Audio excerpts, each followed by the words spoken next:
Continuamos en La Venganza Será Terrible por las 7:50. Estamos cada uno en su casa, permaneceremos así hasta el día 27. Ese domingo habrá streaming, será el reencuentro entre nosotros, entre quienes hacemos La Venganza, con el trío Sin Nombre, con todos y con los oyentes que quieran sumarse a través de entrada1.com. Les recordamos que ese streaming, que será así el reencuentro, no se va a emitir por radio. No, es exclusivo para los que estén ahí en ese momento. Será la última actuación artística nuestra. La última, nuestro reencuentro y la última a la vez, Sí. las dos cosas. Primer encuentro en el año y el último. Sí, señor. Hablaremos esta noche de Palamedes. Y empecemos por el viejo Tindáreo. Como bien sabemos, este viejo tuvo muchos problemas a causa de la belleza de su hija, Helena, que pasaba por ser la mujer más hermosa del mundo. Todos los príncipes de Grecia se querían casar con ella, vamos a decirlo así.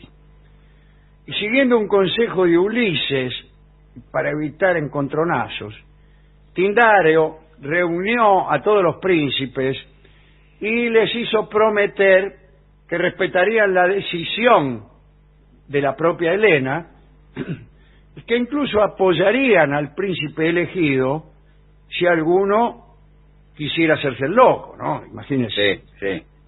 Sabemos lo que sucedió después.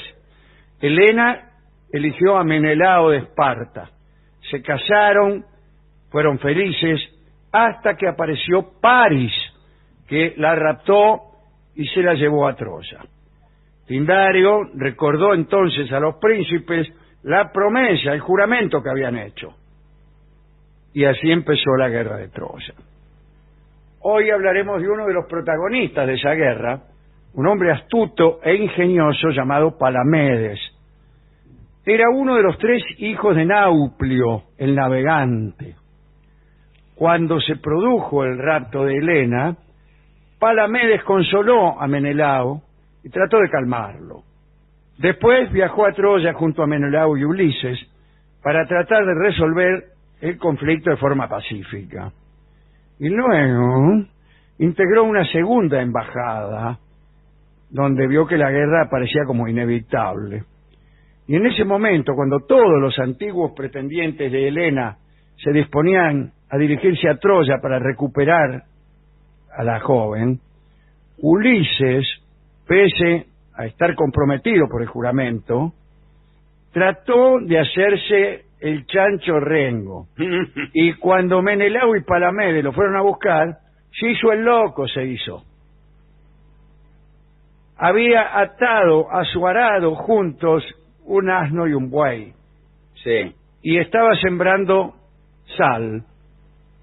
Pero Palamedes no se dejó engañar por la estratagema, y para obligar a Ulises a reconocer que no estaba loco, puso al pequeño Telémaco, al hijo de Ulises, delante del arao para que el héroe no se lo llevara por delante. Claro, el héroe, cuando vio que el chiquito estaba delante del arao, frenó al asno y al chancho, no me acuerdo, que al buey. ¿No?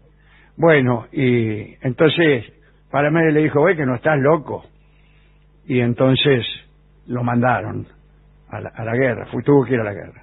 Según otro variante, Palamedes habría amenazado con su espada al pequeño Telémaco en presencia de su padre, y bueno, Ulises acudió en socorro de su hijo. Bueno, sea como fuere, Palamedes fue quien hizo fracasar las tretas de Ulises y lo obligó a unirse a la expedición de Menelao y Agamenón, que son los que comandaron el ejército aqueo que marchó a Troya. Y Ulises, también llamado Odiseo, nunca se lo perdonó. En los primeros tiempos de la guerra, Palamedes prestó numerosos servicios al ejército y contribuyó muchísimo a animar la moral de los soldados. Sin embargo, Ulises se vengó de él. Las versiones relativas a esta venganza difieren, pero todas atestiguan la perfidia de que fue víctima Palamedes. Se cuenta que Ulises obligó a un troyano que había capturado bajo amenazas a escribir una carta supuestamente enviada por Príamo, que era el rey de Troya, de la cual se desprendía que Palamedes había ofrecido traicionar a los griegos.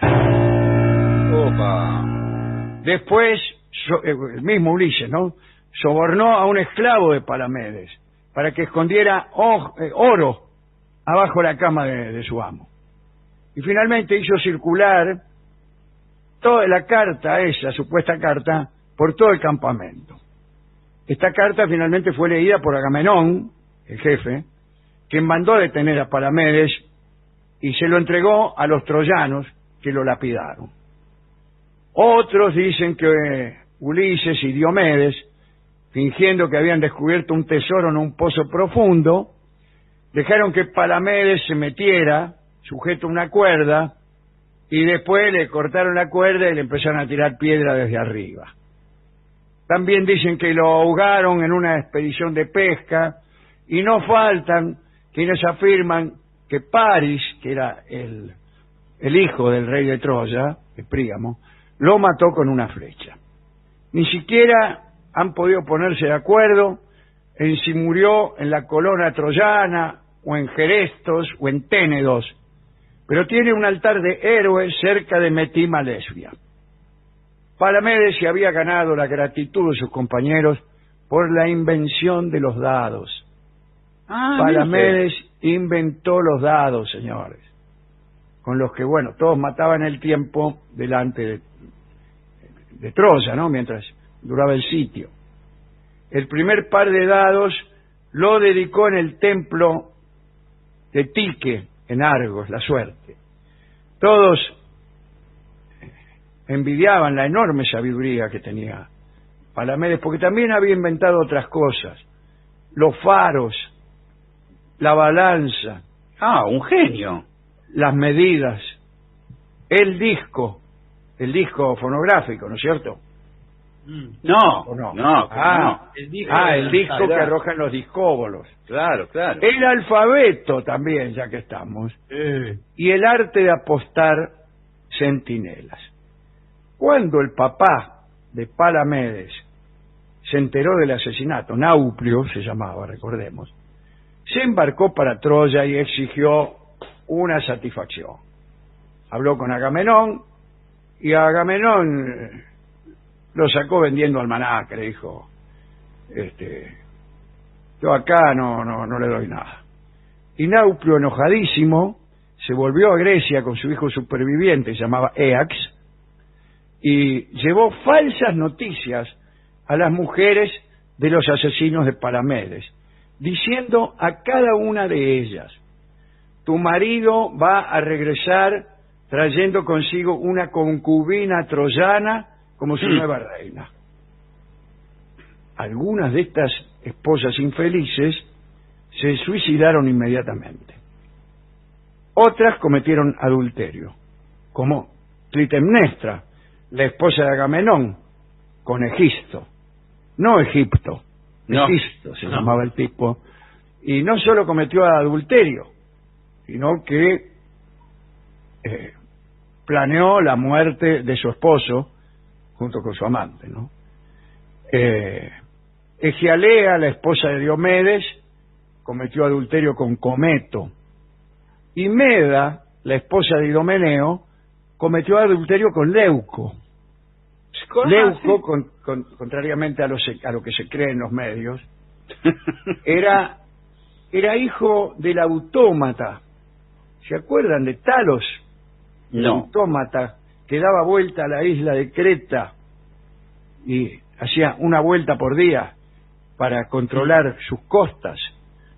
Bueno, había tenido un hijo, aquel autómata, y ese hijo era Leuco, que además no solo había cometido adulterio con Meda, sino que después la mató. Otra cosa más es que Idomeneo, a la muerte de Talos, el autómata, había adoptado a Leuco. Así que, bueno, escuchadme, era el padrastro, ¿no? Bueno, mientras tanto, Nauplio se había vengado de numerosos jefes griegos. Cuando el grueso del ejército regresó de Troya, y estaban a la altura de las rocas redondas, así se llamaban, Nauplio durante la noche encendió una gran hoguera en los arrecifes, y los navegantes vieron la luz y creyeron hallarse en las proximidades de un puerto, y sus barcos se estrellaron contra los arrecifes. En ese naufragio murió Áyax. Según Apolodoro, la muerte de Nauplio fue provocada por un acto de traición análogo al que él había cometido con la flota griega. Pero ignoramos los pormenores de la aventura. Se debe haber estrellado su barco contra alguna cosa.